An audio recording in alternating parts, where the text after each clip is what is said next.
Pemirsa, dua lembaga survei LSI dan indikator politik menempatkan Ketua Umum PSI Kaisang Pangarep dengan elektabilitas tertinggi di Jawa Tengah, yang notabene adalah basis PDI Perjuangan alias kandang banteng. Di sisi lain, alih-alih segera menjagokan nama yang akan diusung di Jawa Tengah, PDI Perjuangan justru melempar sinyal yang membingungkan konstituen. Kandang banteng sudah digarap Kaisang, PDI Perjuangan bisa apa? Inilah Top Review.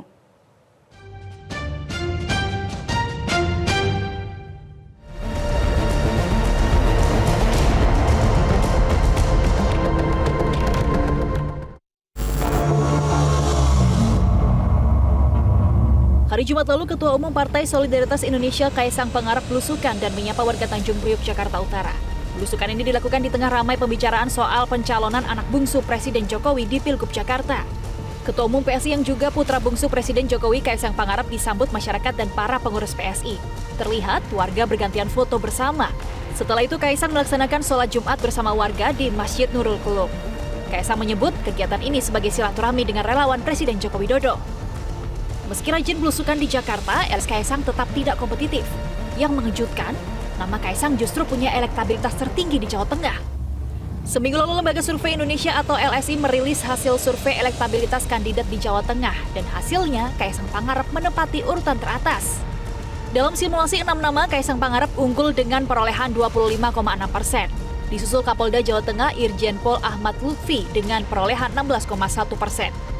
Di posisi ketiga ada nama Wagub Jawa Tengah periode 2018-2023 Taj Yassin dengan perolehan 13,4%. Disusul politisi PDIP Bambang Wuryanto atau Bambang Pacul dengan 9,7% dan politisi Gerindra Abdul Wahid 6,2%. Seminggu setelah LSI, kini giliran Indikator Politik Indonesia merilis survei elektabilitas bakal calon gubernur Jawa Tengah jelang Pilkada 2024. Survei digelar pada tanggal 10 hingga 17 Juni 2024 di Provinsi Jawa Tengah dengan margin of error 3,5%. Adapun responden survei yang dilibatkan sebanyak 800 orang dengan kriteria usia 17 tahun ke atas atau sudah menikah. Pada simulasi top of mind atau simulasi yang dilakukan tanpa memberi nama calon, nama Kapolda Jawa Tengah Ahmad Lutfi merupakan nama yang paling banyak disebut dengan perolehan angka 8,6%. Sementara nama Kaisang berada di posisi kelima. Sementara itu dalam simulasi 10 nama, elektabilitas Ketua Umum PSI Kaisang Pangarep mencapai 22,8%. Disusul Ahmad Lutfi berada di posisi kedua dengan elektabilitas 18,7%. Sementara itu dalam simulasi 4 nama, ketika nama Kaisang Pangarep dihilangkan dalam survei, suara pendukung Kaisang beralih ke Ahmad Lutfi dan Taj Yassin. Lalu bagaimana mungkin Kaisang yang tidak punya reputasi dan rekam jejak di Jawa Tengah bisa mendominasi survei elektabilitas?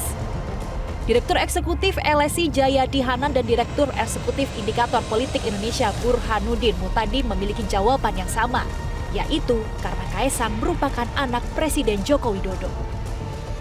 Kalau Kaisang itu alasan utamanya memilih Kaisang itu adalah berasal dari keluarga tokoh politik atau tokoh masyarakat. Nah, seperti dugaan kita kan. Sementara juga banyak yang memilih Kaisang karena belum tahu nama lain. Elektabilitas Kaisang ini sangat bergantung pada popularitas bapaknya. Ada indikasi jadi yang variabel pentingnya nih Jokowi efek begitu ya, Prof. Sehingga memang ini membuka peluang Kaisang untuk menguasai Jateng seperti itu. Betul. Jadi pertama approval rating Jokowi di Jawa Tengah sangat tinggi, 85%. Dan orang yang memilih Kaisang karena faktor ayahnya itu sangat dominan. Termasuk orang memilih Kaisang karena faktor belum mengenal calon gubernur yang lain. Jadi ada sekitar 1/4 pemilih Kaisang itu karena belum tahu nama-nama lain. Memang Kaisang sebenarnya masih ingin maju di Pilkada Jakarta dengan lebih rajin belusukan di kota terbesar di Indonesia tersebut. Namun, elektabilitas yang tidak kompetitif mengharuskan kubu Kaisang memikirkan opsi lain. Dan Jawa Tengah adalah opsi yang paling realistis dan memiliki peluang menang yang besar. Kalau saya melihat memang ada semacam antisipasi yang tidak diperkirakan ya. Jadi Kaisang sepertinya memang punya niat untuk melihat Pilkada Jakarta minimal sebagai calon wakil gubernur. Ya. Tetapi seperti yang kita lihat dari survei-survei, memang tidak mudah buat calon yang punya latar belakang dinasti bertarung di Jakarta. Dan korbannya sudah banyak di Jakarta ya, calon yang terafiliasi dengan dinasti politik tumbang di Jakarta. Nah, kenapa demikian? Ya, dari sisi basis pemilih, Jakarta memang jauh lebih well informed, jauh lebih terdidik ya. Tingkat pendidikan warga Jakarta itu 5 kali lipat lebih baik ketimbang nasional.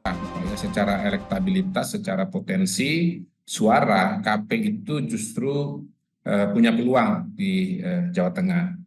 Apalagi kalau kita bicara peta pertarungan di Jakarta, kelihatannya memang lebih berat dibandingkan dengan di Jawa Tengah. Di Jakarta ada petahana, namanya Anies Baswedan. Sementara di Jawa Tengah itu tidak ada petahana. Dan nama-nama yang muncul notabene nama-nama yang barangkali sebagian adalah wajah-wajah baru. Menyadari itu, kubu Kaisang tampaknya serius menggarap Jawa Tengah. 2 lembaga yang merilis hasil survei dalam selang waktu hanya seminggu mengindikasikan bahwa Jawa Tengah memang sedang digarap oleh kubu Kaisang Pangarep. Dan mau tidak mau akan ada pertarungan terah Jokowi versus PDIP lagi, seperti di pemilu presiden yang lalu. Jika pada Pilpres lalu terah Jokowi sukses mematahkan mitos Jawa Tengah kandang banteng, akankah pada Pilkada 2024 giliran Kaisang yang melakukan hal serupa? Bisa jadi, sebab PDIP sendiri tampak telat melangkah. Salah satu alasan mengapa Kaisang memiliki elektabilitas tinggi karena belum munculnya nama lain yang didorong oleh partai politik. PDIP misalnya, bukan melakukan langkah cepat memunculkan nama kandidat, petinggi partai banteng itu justru memunculkan sinyal yang membingungkan bagi konstituennya. Di satu sisi, Sekjen Hasto Kristianto menyatakan akan mengusung kader sendiri. Tapi Ketua DPP PDIP Puan Maharani justru memberi sinyal terbuka untuk mengusung Kaisang. PDI Perjuangan telah cukup lama mempersiapkan calon-calon pemimpin yang berasal dari kepala daerah PDI Perjuangan dan juga yang dari luar tetapi menjadi bagian dari keluarga partai di Jawa Tengah sebagai basis PDI Perjuangan. Tentunya kami dorong kader PDI Perjuangan, ada nama-nama yang beredar seperti Pak Andika itu juga diusulkan di Jawa Tengah, Bung Hendi itu sebagai wali kota 2 periode yang memiliki kualifikasi kepemimpinan, juga nama yang masuk diusulkan di daerah. Bagus. Tapi kan Mas Pacul mungkin lebih ini di Jateng, tapi kok malah Mas Kaisang? Nggak apa-apa, bagus Kaisang. Itu mungkin dipertimbangkan nggak sih? Ya dong, jadi salah satu pertimbangan juga. Sinyal Puan itu bisa ditangkap oleh konstituen PDIP sebagai bentuk penerimaan terhadap Kaisang dan bisa membuat mereka mengarahkan dukungan kepada putra Presiden Jokowi tersebut. Jika PDIP terus ragu-ragu dan terus memberi bola tanggung seperti itu, bukan tidak mungkin apa yang terjadi di Pilpres 2024 terjadi lagi. Ketika calon PDIP pasangan Ganjar Pranowo Mahfud kebingungan menempatkan positioning terhadap posisi Presiden Jokowi. Dan tanda-tanda kekalahan kedua PDIP dari terah Jokowi memang sudah sangat kelihatan.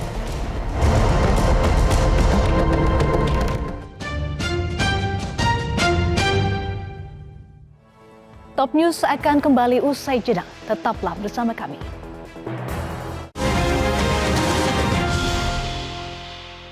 Didukung oleh Top White Coffee, Strong Taste.